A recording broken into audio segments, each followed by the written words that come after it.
Hello నమస్తే, welcome to our channel chef on tube.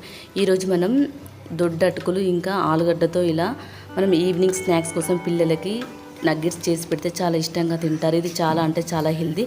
మనం ఇందులోకి డీప్ ఫ్రై ఆయిల్ కాకుండా ఓన్లీ జస్ట్ ఒక 2-3 టేబుల్ స్పూన్ ఆయిల్తో మనం పిల్లలకి ఫ్రై చేసి ఇస్తే చాలా ఇష్టంగా తింటారు. చాలా అంటే చాలా టేస్టీగా ఉంటుంది.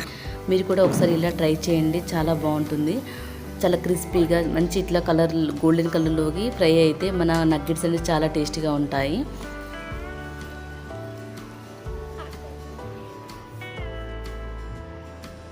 మనం ఈ రెసిపీని ఎలా చేయాలో చూద్దాం. దానికోసం ఫస్ట్ ఒక బౌల్ తీసుకొని అందులోకి నేను 2 కప్పుల దొడ్డు అటుకులు తీసుకుంటున్నాను. ఈ అటుకులని మనం మంచిగా ఒక 2-3 సార్లు నీట్గా కడుక్కోవాలి. ఎందుకంటే అందులోకి మడ్డి అనేది ఎక్కువగా ఉంటుంది, మట్టి ఎక్కువగా వస్తుంది. అందుకే వాటిని శుభ్రంగా కడిగి పక్కన ఉంచుకోవాలి. నెక్స్ట్ ఒక 2 ఆలుగడ్డలను, మీడియం సైజ్ ఆలుగడ్డలను కుక్కర్లో ఒక 3 విజిల్ వచ్చే వరకు ఉడికించుకోవాలి. నెక్స్ట్ అది ఉడికే వరకు మనం ఒక దంచే దాంట్లోకి పచ్చిమిర్చి,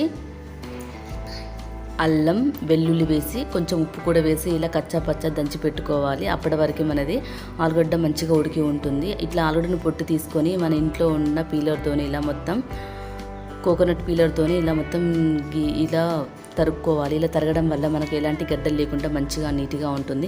ఇందులోకి సన్నగా తరిగిన కొత్తిమీర, కరివేపాకు, మనం దంచి పెట్టుకున్న పచ్చిమిర్చి, వెల్లుల్లి, అల్లం పేస్ట్ వేసుకోవాలి. ఇందులోకి కొంచెం రుచికి సరిపడా కారం, కొంచెం పెప్పర్ పౌడర్, ఇంకా చాట్ మసాలా వేసి అన్నీ ఒకసారి మిక్స్ చేసుకోవాలి.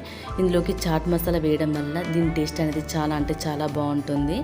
ఇందులోకి ఇంకా మనం ఆమ్చూర్ పౌడర్ కూడా వేసుకోవచ్చు. నెక్స్ట్ ఇందులోకి కొంచెం ధనియాల పౌడర్, సన్నగా తరిగి పెట్టుకున్న ఆనియన్స్ అన్నింటిని వేసుకొని ఇలా మొత్తం కలుపుకోవచ్చు. ఇందులోకి మనం క్యారెట్ కూడా వేసుకోవచ్చు. క్యారెట్ వేసినా కూడా చాలా బాగుంటుంది. కానీ క్యారెట్ని మనం కుక్కర్లో బాయిల్ చేస్తేనే మంచిగా స్మాష్ అయ్యి మంచిగా ఇందులో కలిసిపోతుంది. చాలా అంటే చాలా టేస్టీగా ఉంటుంది.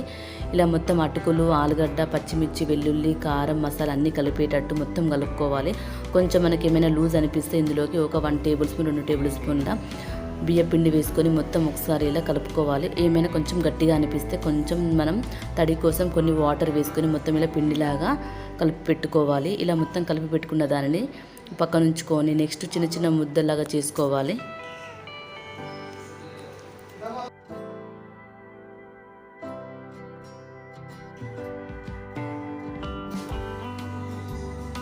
మనకి పిండి ఏమైనా అంటుకున్నట్టు అనిపిస్తే కొంచెం చేతికి ఆయిల్ రాసుకొని ఇలా ముద్దలు చేసుకొని అన్నిటిని నగ్గెట్స్ లాగా కొంచెం దలసరి మందంగా తీసుకోవాలి. అలా చేస్తే ఈ నగ్గెట్స్ అనేటివి మంచి లోపలిగా ఉడికి మంచిగా ఉంటాయి, పిండి పిండి ఉండకుండా. అయినా మనం ఇందులో వాడేటివి ఆలుగడ్డ దొడ్డు అటుకులు, కార్న్ఫ్లోర్ కాబట్టి చాలా అంటే చాలా టేస్టీగా ఉంటాయి. పిల్లలకి ఈవినింగ్ స్నాక్స్కి చాలా బాగుంటాయి, చాలా హెల్దీ. పిల్లలు చాలా ఇష్టంగా తింటారు. దానికోసం మనం ఒక ప్యాన్ తీసుకొని అందులోకి ఒక 2-3 టేబుల్ స్పూన్ ఆయిల్ వేసుకోవాలి. ఇలా నాన్ స్టిక్ ప్యాన్లో అయితే ఇవి మంచిగా ఫ్రై అవుతాయి. మనకు కొంచెం ఇలాంటి సిల్వర్ వాటిలో మనం ఫ్రై చేస్తే అవి కొంచెం అడుగు మాడినట్టుంటాయి. ఇలా నాన్ స్టిక్ ప్యాన్లో అయితే ఈజీగా ఫ్రై చేసుకోవచ్చు. కొంచెం వెడల్పు ఉన్నది అయితే మనం ఈజీగా ఒకటేసారి ఒక 10 వేసుకొని ఫ్రై చేసుకుంటే తొందరగా అయిపోతుంది.